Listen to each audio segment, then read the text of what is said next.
नमस्कार, केटीव्हीच्या कोकण वार्तांमध्ये आपलं स्वागत। सुरुवातीला एक नजर ठळक घडामोडींवर। चिपळूण येथील वासिष्ठी नदीमधील गाळ काढण्याच्या दुसऱ्या टप्प्याला प्रारंभ।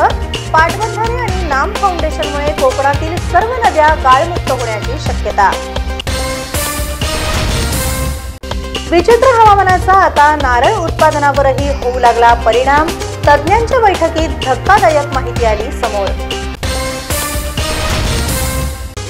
आणि रत्नागिरी सिंधुदुर्ग लोकसभा मतदारसंघातून विद्यमान खासदार विनायक राऊत आणि उद्योजक किरण सामंत यांच्यात सामना रंगणार की ऐनवेळी निलेश राणे किंवा प्रमोद जठार यांची नावे येणार पुढे, याकडे लागलं सर्वांचंच लक्ष। या पुढील बातम्या अल्पशा विश्रांतीनंतर।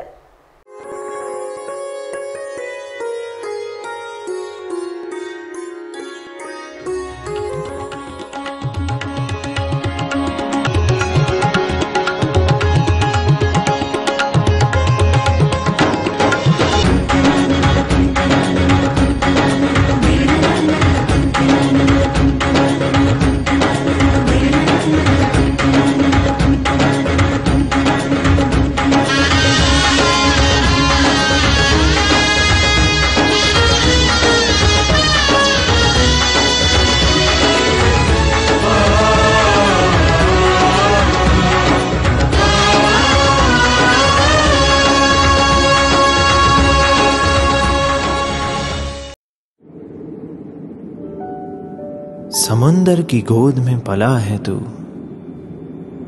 अंगड़ाई लेते ही लहरें शुरू। आज यौवन की मस्ती छोड़, ले चलता हूं तुझे एक नए मोड़। आजा तुझे माँ पुकारे अब, छेड़ देते हैं बीच से कुछ शरारत हंसी। गले लगा ले उसे ए फकीर, इंतजार कर रहा है तेरा तो। चल दे देते हैं उसे फसल की खूबसूरती तो। आजा तुझे माँ पुकारे अब, मीलों आगे चलना है हमें। सिर्फ फसल नहीं, तेरे स्पर्श की चाह में बैठे हैं शहरों में भी कहीं। उनके मुख पे भी लानी है मुस्कान, उन्हें भी देनी है एक नई पहचान। आजा तुझे माँ पुकारे अब। फिनोलेक्स पाइप्स पहुंचाए पानी को अपनी माँ के पास। आता वळूया सविस्तर वृत्तांताकडे। चिपळूण इथं वासिष्ठी नदीवरील दुसऱ्या टप्प्यातील गाळ काढण्याच्या कामाचा शुभारंभ पालकमंत्री नामदार उदय सामंत यांच्या उपस्थितीत करण्यात आल्यानं आता ही नदी पूर्णपणे मोकळा श्वास घेईल असं बोललं जात आहे।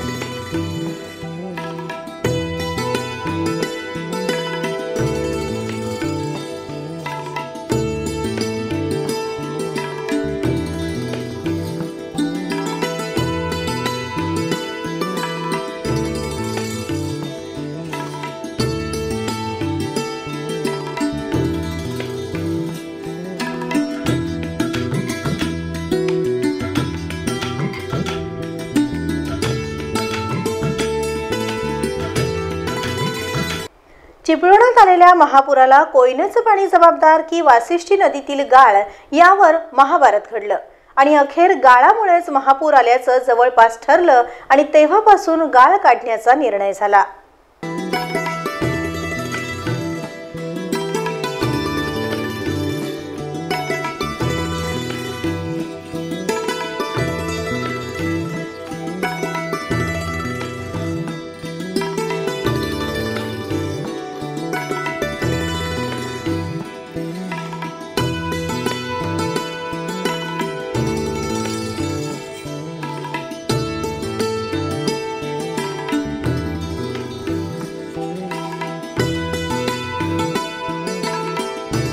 वासिष्ठी नदीतील गाळ काढल्यामुळे सन 2022-23 मध्ये महापूर नाही तर पूरही आला नसल्याचं सांगण्यात आलं। वासिष्ठी नदीतील गाळ काढण्याचं काम पाटबंधारे आणि नाम फाउंडेशनद्वारे युद्ध पातळीवर करण्यात आलं।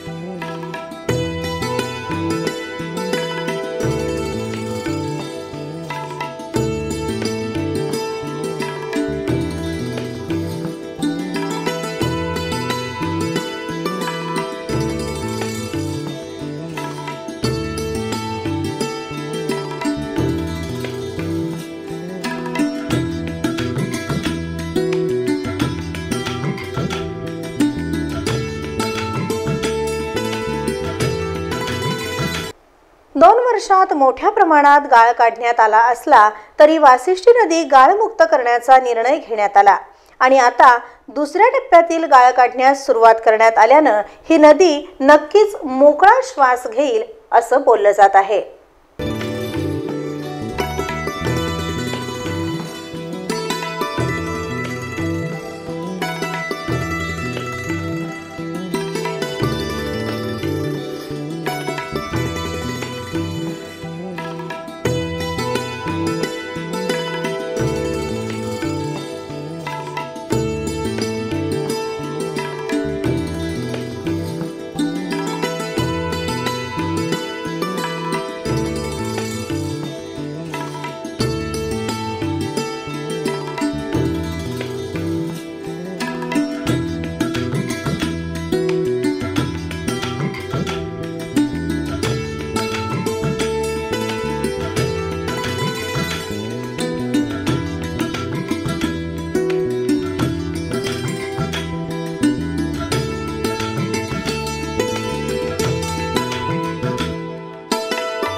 चक्रीवादळ, महापूर, विचित्र हवामान, वेगवान वारे आणि बदलत्या हवामानाचा परिणाम आता इतर पिकांप्रमाणे नारळावरही होऊ लागल्याची धक्कादायक माहिती समोर आली आहे.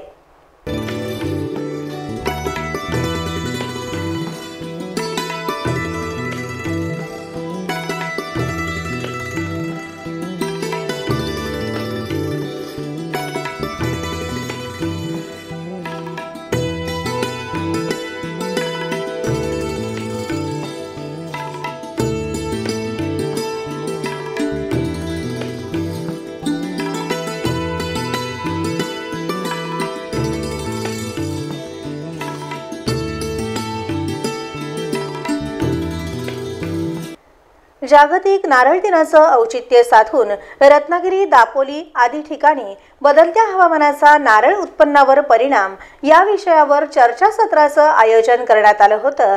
त्यावेळी ही धक्कादायक माहिती समोर आली आहे.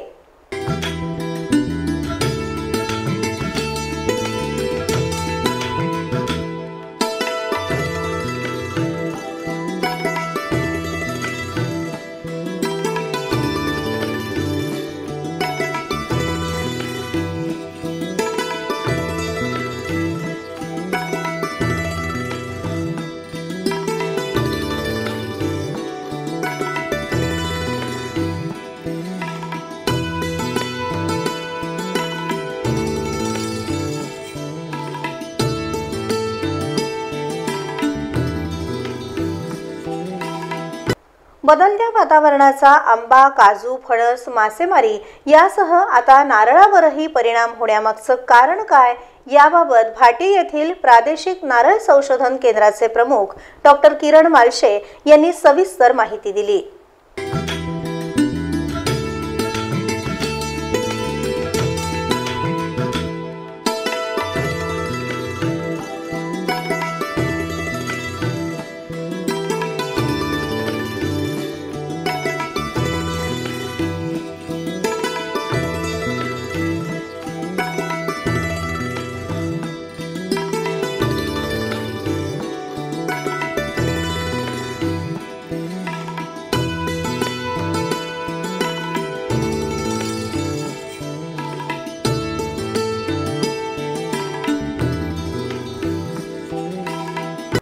आंब्याप्रमाणे आता नारळावरही मोठ्या प्रमाणात रोगांचा प्रादुर्भाव होऊ लागल्यानं मागील काही वर्षांपासून नारळाच्या उत्पन्नावर मोठ्या प्रमाणात परिणाम होऊ लागला आहे.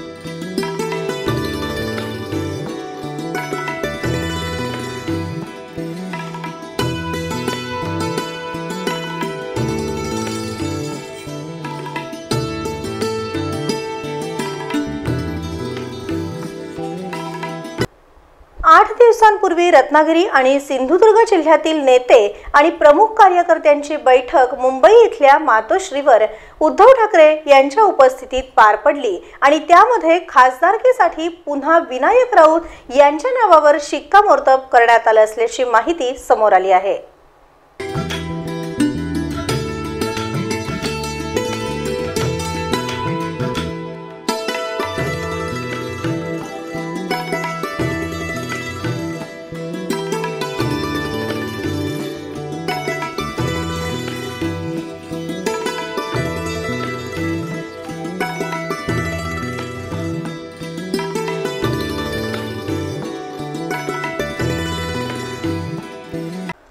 रत्नागिरी सिंधुदुर्ग लोकसभा मतदारसंघातून विनायक राऊत हे 2 वेळा खासदार म्हणून लोकसभेत गेले असले तरी यंदा मात्र राजकीय चित्र पूर्णपणे बदललं असल्यानं विनायक राऊत यांना अनेक अडचणींना सामोरं जावं लागेल असं बोललं जात आहे।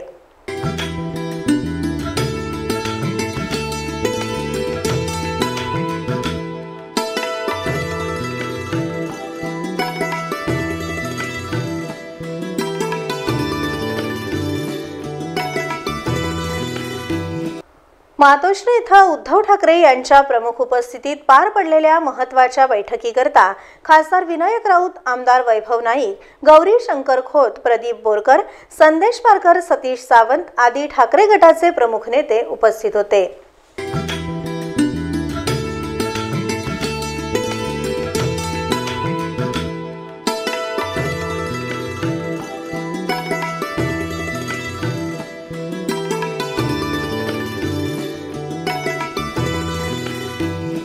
इंडिया आघाडी म्हणजे उद्धव बाळासाहेब ठाकरे यांची शिवसेना, शरद पवार यांची राष्ट्रवादी आणि काँग्रेस हे 3 पक्ष यंदा लोकसभा आणि विधानसभेच्या निवडणुकीला सामोरे जाणार असल्यानं निवडणुका रंगतदार होणार हे मात्र आतापासूनच दिसू लागलं आहे।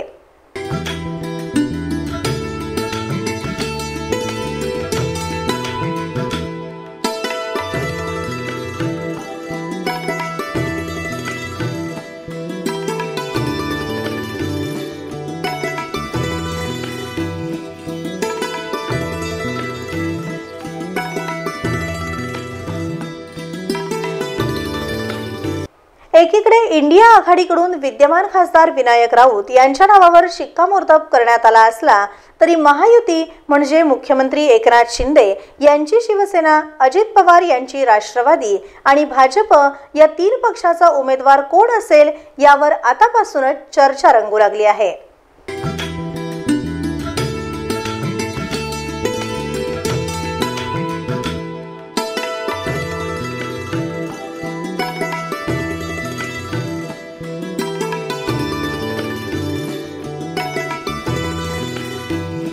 मागील आठवड्यात रत्नागिरी सिंधुदुर्ग लोकसभा मतदारसंघाकरिता महायुतीकडून उद्योजक किरण सामंत, माजी आमदार प्रमोद जठार आणि माजी खासदार निलेश राणे यांच्या नावाची सोशल मीडियावर जोरदार चर्चा रंगली होती।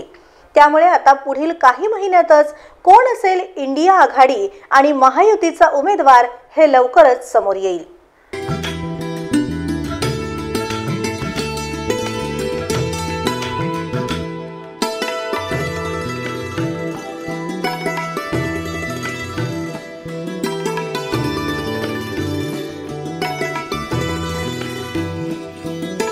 उद्योग मंत्री नामदार उदय सामंत यांनी आपले मोठे बंधू किरण सामंत हे निवडणुकीला उभे राहिले तर 3 लाखाच्या फरकाने विजयी होतील असं पूर्वीच जाहीर केलं आहे।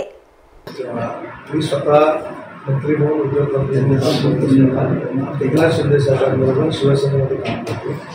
ही जागा विनायक राऊत साहेबांनी लढवली होती, त्याच्यामुळे ती मनुष्यबळाची जागा आहे, शिवसेना लढवली आणि याच्या पुढे देखील मी जाऊन सांगितलं की शिवसेना लढवणार, भाजप लढवणार, रयत क्रांती लढवणार, आठवले गट लढवणार, राष्ट्रवादी काँग्रेस पार्टी लढवणार, विनायक संघटना लढवणार की अजून कोणाची लढवणार, हे निर्णय मोठ्या स्तरावर होतात। त्या स्तरावर निर्णय झाल्यानंतर समन्वय समितीला आम्हाला सांगितलं जाईल, ते बघ आम्हाला कळेल की रत्नागिरीची लोकसभा देखील कोण होणार। पण सर, किरण सामंत यांनी प्रचाराची सुरुवात केली म्हणजे कामाला सुरुवात केली त्यांनी कधी केली नव्हती। मला असं वाटतं की गेले म्हणजे मी ज्या दिवशीपासून आमदार झालो त्या दिवशीपासून माझ्यासोबत ते काम करतातच. त्याच्यामुळे लोकसभेच्या निवडणुकीची तयारी त्याला 15 दिवस अगोदरपासून सुरू करायची आवश्यकता नाही. त्यांनी फक्त जाहीर करावं, निवडणुकीला सामोरं जावं, फार मोठ्या मताधिक्याने निवडून देतो. पुन्हा एक नजर ठळक घडामोडींवर.